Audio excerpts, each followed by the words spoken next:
이솝우화에 새들의 왕 뽑기라는 이야기가 있습니다. 어느 날 새들이 모여가지고 새들의 왕을 뽑기로 했습니다. 그런데 어떤 기준으로 왕을 뽑느냐 하면은 가장 아름다운 새를 왕으로 뽑기로 하였습니다. 그래 이 새 저 새가 다 저마다 자신의 아름다움을 뽐내며 자신이 왕이 되어야 되겠다라고 생각을 합니다. 그런데 유독 그 새들을 지켜보던 한 새가 있었는데 그 새가 바로 까마귀입니다. 까마귀는 자신의 모습만으로는 왕이 되기 어렵겠다라고 생각하고 어떤 행동을 하냐면 많은 새들의 깃털을 모읍니다. 그리고 그 깃털을 모아서 자신에게 치장을 하죠. 그리고서는 온갖 새들의 깃털로 치장을 한 까마귀가 새들 앞에서 나타나 자기 아름다움을 자랑하게 됩니다. 그리고 결국 왕으로 추대되기에 이르르죠. 그러다가 한순간 한 새가 외칩니다. 어쩐지 저 깃털은 내 깃털 같은데? 그러다 또 옆에 있던 새가 저것은 또 내 깃털인데? 서로 자꾸 그럽니다. 그러다가 결국에는 새들이 우르르 몰려가지고 자기의 깃털을 하나씩 뽑아갑니다. 그러자 어떻게 됐을까요? 까마귀는 다시 원래의 모습으로 돌아갔습니다. 그리고 결국 까마귀는 새들의 왕이 되지 못했습니다. 자, 여기서 까마귀가 새들의 왕이 되지 못한 이유가 무엇일까요? 라고 물어보면 10중 8구는 그렇게 대답합니다. 그것은 까마귀가 다른 새들을 속였기 때문입니다. 그렇게 얘기를 합니다. 어떻습니까? 까마귀가 정말 왕이 되지 못한 이유는 다른 새들을 속였기 때문일까요? 그렇게 말하면 오늘날 많은 사람들이 이 사람들을 속이면서 살아갑니다. 죄송합니다만 여자들의 변신은 무죄라고 여자들이 화장을 하면은 굉장히 다른 사람으로 변신을 합니다. 그러면 그것은 사람들을 속이고 있는 것일까요? 사람들은 자신이 아름다워지기 위해서 액세서리도 하고 또 여러 가지 아름다운 옷도 입고 하는데 그럼 이것은 사람들을 속이는 것일까요? 여러분, 까마귀가 새들의 왕이 되지 못한 이유는요, 다른 새들을 속였기 때문이 아닙니다. 아름다워지고자 했을 뿐인데 속인 것은 아니죠. 오히려 이유는 간단합니다. 책에는 뭐라고 써있냐면 까마귀가 자신의 모든 깃털을 잃어버리자 동물들 앞에서, 새들 앞에서 부끄러워했다라고 써 있습니다. 까마귀가 새들의 왕이 될 수 없었던 이유는 바로 부끄러움이었습니다. 자기 자신에 대한 자신감이 없었던 거예요. 사실은 말이에요, 제가 사람들이 가장 선호하는 색깔에 대해서 조사된 것을 봤더니 검은색이 무려 탑 5 안에 들어갑니다. 그렇죠? 여러분들 집에도 다 검은색이 있습니다. 우리 이성도님은 검은색 마스크라고 하세요. 정말 다 검은색을 좋아해요. 검은색이 싫어하는 색이 아니더라고요. 그럼에도 불구하고 까마귀는 자신의 색깔을 부끄러워했다라는 겁니다. 그래서 왕이 될 수가 없었어요. 사람들은 이 까마귀처럼 어쩌면 자기 자신에 대해서 굉장히 부끄러워하는 혹은 부족하게 여기는 그런 모습들이 생각보다 많더라고요. 그래서 어떻게 해서든지 자신의 부끄러움, 자신의 부족함을 감추려고 하고 숨기려고 하고 비밀스럽게 사람들한테 알리지 않으려는 모습들도 있습니다. 그리고 그 자신의 모습이, 자기가 숨기고 싶어하는 모습이 드러나게 됐을 때 매우 부끄러워하는 것을 볼 수가 있어요. 오늘 읽은 말씀에서는요, 하나님의 백성들에게 너는 내 아들이라 라고 말씀하고 있습니다. 내 자녀다 라고 말씀하고 있는 것입니다.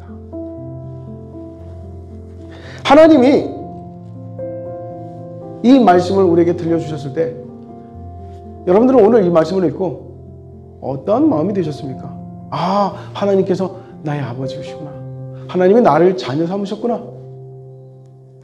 뭔가 자랑스럽고 자긍심이 생기고 뭔가 자신감이 생기고 뭔가 내가 대단하게 느껴지는 그러한 감정을 느끼시나요? 아니면 반대로 내가 무슨 하나님의 자녀? 아유, 나는 부끄럽다. 나는 부족하다. 이런 생각을 하시나요? 비록 까마귀와 새들이 나왔지만 그 이야기는 누굽니까? 바로 사람들의 이야기인 겁니다.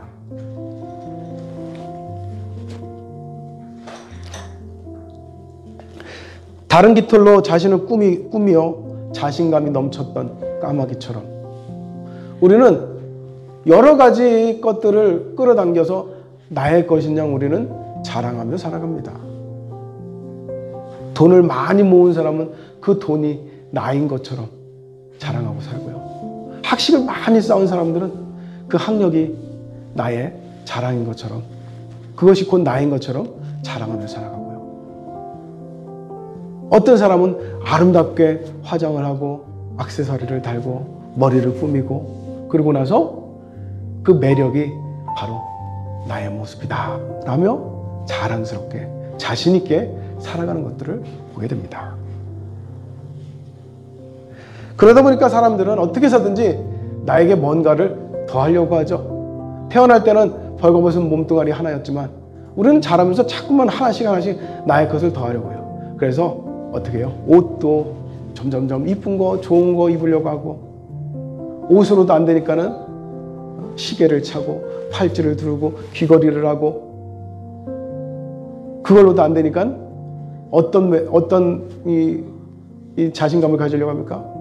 아무래도 안 되겠다 하면은 능력을 더하려고 하고 학력을 더하려고 하고 어떻게 해서든지 자기의 매력 요건들을 하나씩 만들어 가려고 합니다. 뿐만 아닙니다. 이런 것 저런 것을 다 돼도 안 되니까 요즘에 굉장히 사람들이 관심 갖는 게 뭔지 아세요? 바로 초능력입니다. 이것저것 다 안 돼요. 학력, 매력, 능력, 재력 뭐 이런 걸로도 다 안 되니까 이제는 막 초능력까지 막 끌어당겨서 자신의 것을 만들려고 합니다. 사실 이런 모습은요, 비단 요즘 사람들의 모습만은 아닙니다. 과거에는 더 했어요. 과거에는 어땠느냐? 자신의 힘으로는 도저히 안 되겠으니까는 열심히 노력하면서도요, 누군가 나를 도와줘야 된다고 생각을 하는 거예요. 그래서 밖에 나가서 농사를 지을 때는 누가 나를 도와줘야 돼요? 농사의 신이 나를 도와줘야 합니다. 또 바다에 가가지고 어부로 물고기를 잡을 때는 누가 도와줘야 돼요? 바다의 신 혹은 용왕이 나를 도와줘야 되는 거예요. 그런데 장사를 할 때도 그냥 내가 열심히 장사를 하면 되는 게 아니야. 뭔가 재물의 신이 나를 도와줘야 된다고 생각을 하는 거야. 이렇게 누군가 나를 도와줘야지만이 내가 더 잘할 수 있어 라는 그러한 기대감, 그러한 어떤 자신의 부족함을 어떤 신에게 자꾸 의존하다 보니까 별별 신들이 다 만들어지는데, 이제 나중에는요, 집에서도 자신이 없어. 집에서도 자신이 없으니까 집안을 다스리는 신이 있어야 되겠는 거예요. 산에 가면 산신, 바다에 가면 바다신, 숲에 가면 숲신, 강물에 가면 강물의 신. 심지어는 우리나라에서는 어디에까지 가서 도움을 받아야 돼? 화장실까지 가야 돼. 맞았어요. 어떻게 내 말을 딱 하나 맞추네? 맞아요. 화장실까지 가가지고 화장실에서 볼일 보는 것조차도 누군가 도와줘야지만이 되는 거예요. 아, 이거 심각합니다. 이스라엘 사람들 그랬습니다. 이스라엘 사람들도요, 하나님께서 그들을 애굽에서 이끌어서 가나안 땅에 정착을 시켜줬잖아요. 그런데 가나안 땅에 살면서 이 믿겨지지가 않는 거예요. 내가 이 가나안 땅에서 어떻게 살고 있는 거지? 자신이 봤을 때는 굉장히 보잘것없거든요. 그들이 가나안 땅에 살고 있는 사람들을 보고서 자신들 뭐라고 했는지 아십니까? 처음에? 가나안 땅에 사는 사람들과 나를 비교해 보니까요, 우리는요 그들에 비하면 메뚜기와 같은 존재들입니다. 이렇게 얘기를 했어요. 자신이 메뚜기와 같대. 그래서 함부로 가나안 땅에 들어갈 수가 없었어요. 그랬던 사람들이 가나안 땅에 들어가고 나니까는 이 가나안 땅에서 사는 것이 믿겨지지가 않는 거예요. 분명히 하나님께서 그들을 이끌어서 가나안 땅에 살게 해주셨음에도 불구하고 그들은 자신이 그 땅에서 살아가는데 무언가 부족한 겁니다. 무언가 자신감이 없는 겁니다. 나 같은 사람이 어떻게 이런 땅에서 살 수 있는 거야? 하면서 말이에요. 그래서 하나님의 그들은 무엇을 찾기 시작했을까요? 바알을 찾기 시작했습니다. 아세라를 찾고요. 그모스를 찾고요. 몰렉을 찾고요. 또 마르둑을 찾고요. 밀곰을 찾고요. 수많은 신들을 찾아서 자신에게 붙잡아 놓기 시작합니다. 그 신들이 하는 역할은 어떤 신은 농사의 신이고 어떤 신은 하늘의 신이고 어떤 신은 물의 신이고 이런 것들입니다. 그렇게 해서 자신에게 부족한 것들을 또 다른 신들에게 의탁하려고 합니다. 오늘날에도 하나님은 우리에게 너희는 하나님의 자녀라! 할렐루야! 이렇게 외치고 계십니다. 이렇게 말씀하고 계세요. 이렇게 선포하고 계세요. 그런데 우리가 깨닫지 못하고 있는 것이 있습니다.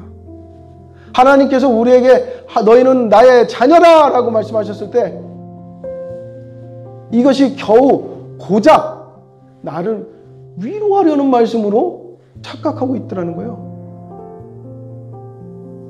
여러분들이 오늘 본문에 주목하여 보시기를 바랍니다. 오늘 본문에서 너희를 하나님의 자녀라, 나의 아들이라 라고 말씀하실 때에 하나님께서 선행하여 하신 말씀이 있어요. 그 선행하여 하신 말씀이 무엇인지 우리가 첫 구절을 다시 한번 읽어봅시다. 시작! 내가 여호와의 명령을 전하노라. 할렐루야. 네, 너는 하나님의 자녀라, 하나님의 아들이라. 이 말씀은요 나를 위로하는 말씀이 아니었어요. 이것은 무엇이었어요? 명령이었던 것입니다. 명령, 하나님의 명령. 다시 말하면 너는 하나님의 아들이 되라, 하나님의 자녀가 되라 하는 것이었던 것입니다. 나를 위로하려고 나에게 하나를 덧붙여 주신 것이 아니에요. 나에게 옷을 하나 입혀 주신 것이 아니었어요. 하나님의 자녀가 되는 것이 하나님의 명령이더라는 거예요. 하나님의 명령이라면 우리는 이것을 수행해야 될 책임이 있는 겁니다.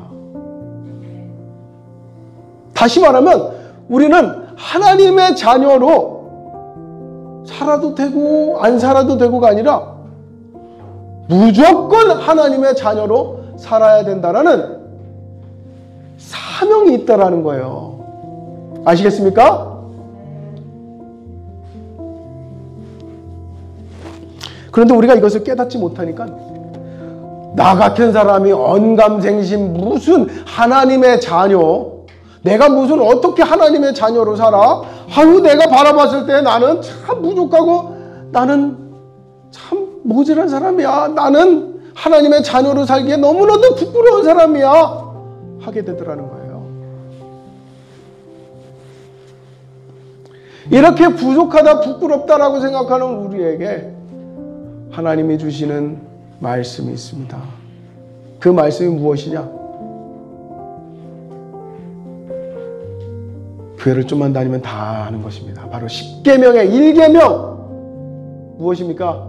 너는 나 외에는 다른 신을 내게 두지 말라.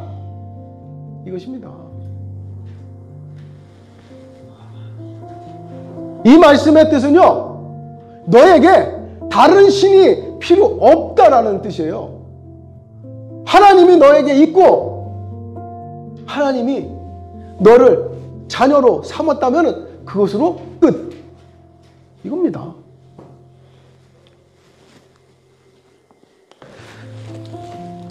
주 안에서 살아가는 우리에게 딴 근심이 필요가 없습니다. 주 안에서 살아가는 우리에게 뭔가 불안할 것이 없습니다. 주님의 자녀인 나에게 딴 근심이 있을 필요가 없고 불안할 필요가 없더라는 겁니다.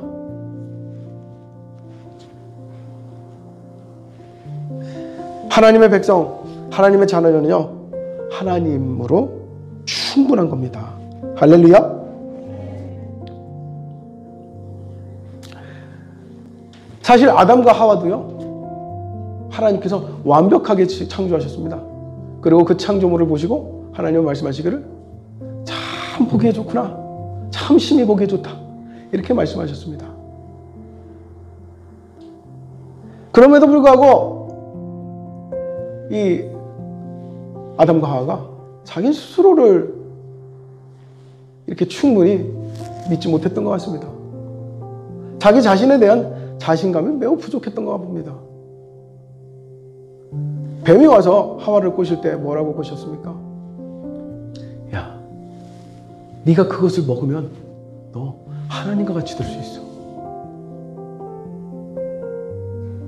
다시 말하면요, 하와에게는요, 열등감이 있었던 거예요. 자신이 하나님이 보셨을 때는 참 완벽하구나, 보기에 심히 좋을 만큼 부족함이 없다는 거예요. 이는 뭐예요? 완벽했다라는 거예요. 부족함이 없다라는 거예요.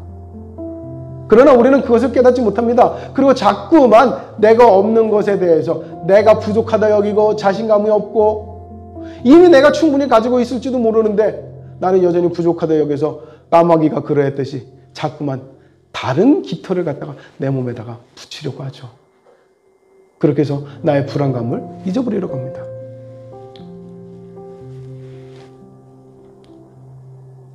하지만 하나님은 그러한 우리에게 이미 하나님의 창조물로서 완벽했다라는 것을 잊어버린 우리들에게 하나님은 다시 한번 말씀하십니다. 너는 나의 아들이라. 너는 나의 자녀라. 이것은 너희를 위한 위로가 아니라 너희를 위한 무엇이다? 명령이다 라고 말씀하고 계시다는 거예요.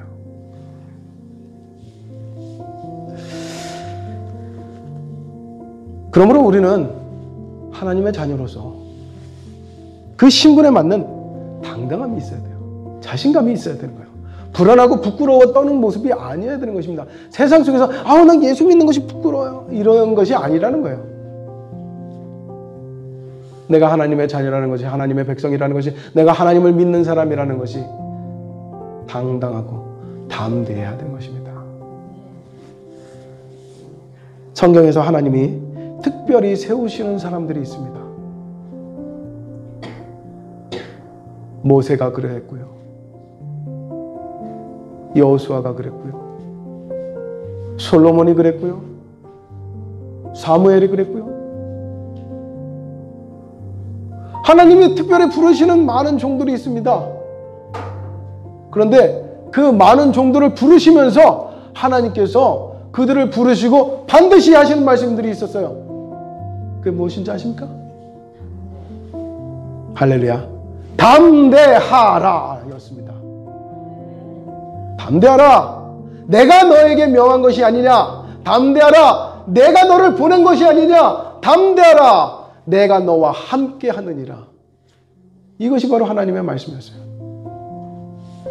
오늘날 하나님께서 우리에게 동일한 말씀을 하고 계십니다. 하나님의 명령. 너희는 하나님의 자녀가 되라. 하나님의 자녀가 되어서 세상을 이겨라. 세상을 정복하라 말합니다. 세상 모든 것이 바로 너의 유업이 되리라 라고 말씀하고 있습니다. 그럼에도 불구하고 우리는 자꾸 자신감이 없어요. 담대해지지 못해요. 당당하지 못해요. 자신감이 없어요. 부끄러워요. 담대하라는 말의 뜻을 풀어보니까요, 영어 성경에는 때로는 이렇게 써 있습니다. 담대하라는 말이 용감하라 이렇게 써 있습니다. 또 다른 말로는 주눅들지 말라는 거예요. 또 다른 말로는 불안해하지 말라는 거예요. 또 다른 말로는 어깨를 펴라는 거예요. 또 다른 말로는 힘내! 하는 겁니다.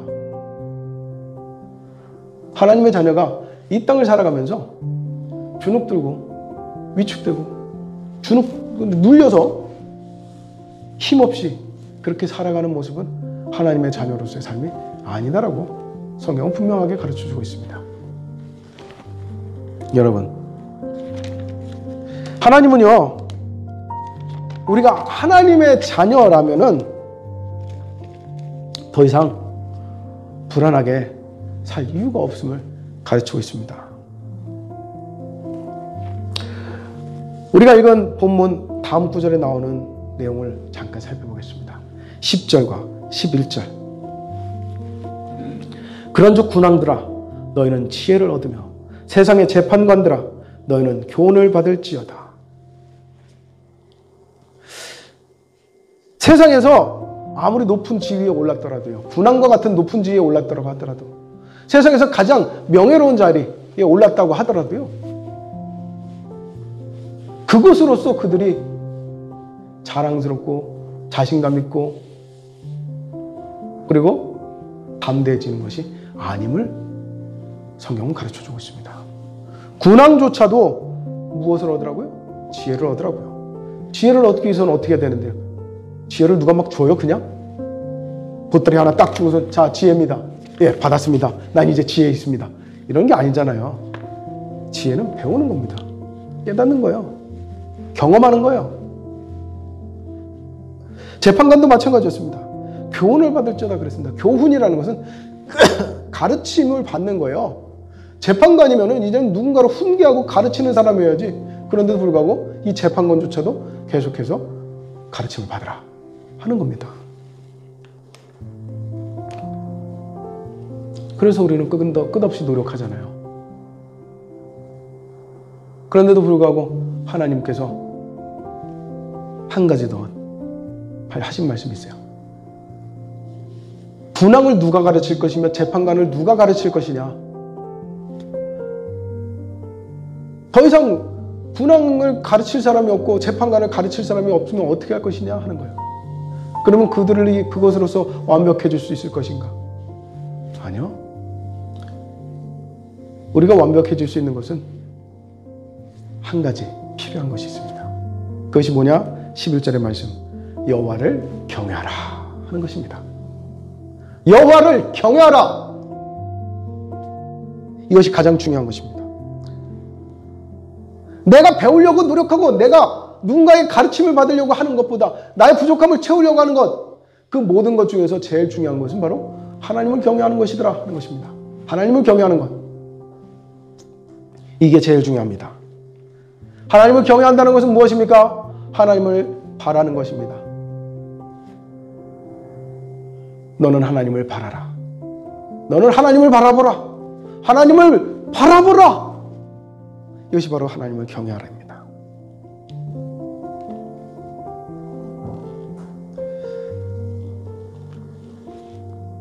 하나님의 자녀로서 담대하게 세상을 살아갈 수 있는 가장 중요한 요소는 내가 바로 하나님을 경외하는 것이었습니다. 하나님의 자녀가 되었다고 해서 세상 속에서 우리가 뭔가를 나를 채우려고 하다 보면 하나님의 자녀로서 담대해지기보다는 위축되어지고 무력해지고 부끄러운 삶이 되어지더라 하는 것입니다. 내가 하나님의 자녀로서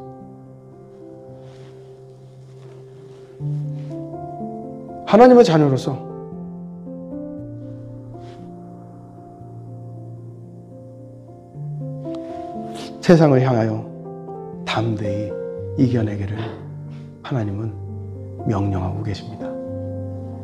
하나님께서 우리에게 향하신 부탁이 아니라 내가 하나님의 자녀로 담대하게 살라고 말씀하고 있습니다. 그러나 그러기 위해서 우리에게 가장 필요한 것은 바로 하나님이라고 말씀하고 있는 겁니다. 우리는 하나님 없는 노력이 너무나도 많았습니다. 우리는 하나님 없는 바람이 너무나도 많았습니다. 하나님 우리에게 말씀합니다. 담대하라. 내가 너와 함께하리라. 무엇보다도 예수님은 마태복음 마지막 절에서 우리에게 말씀하시기를, 마태복음 28장에 말씀하기를, 세상 끝날까지 내가 너희와 함께 하리라 말씀해 주십니다. 이것이 우리의 담대함이 되기를 바랍니다. 이것이 우리의 자랑이 되기를 바랍니다. 이것이 우리의 자긍심이 되기를 바랍니다. 우리는 하나님의 자녀입니다.